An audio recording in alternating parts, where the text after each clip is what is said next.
దయచేసి పల్లెటూర్లలో ఉన్న ఆస్తిని పూర్తిగా అమ్ముకుని పట్టణాలలో స్థిరపడకండి.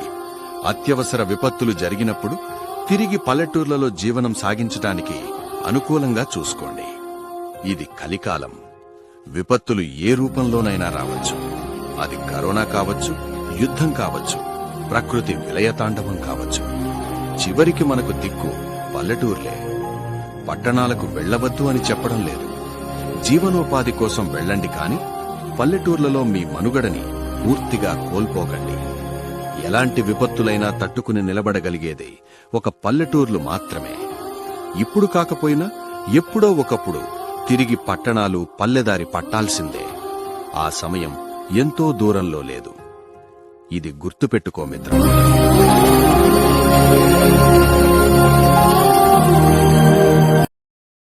Download ShareChat.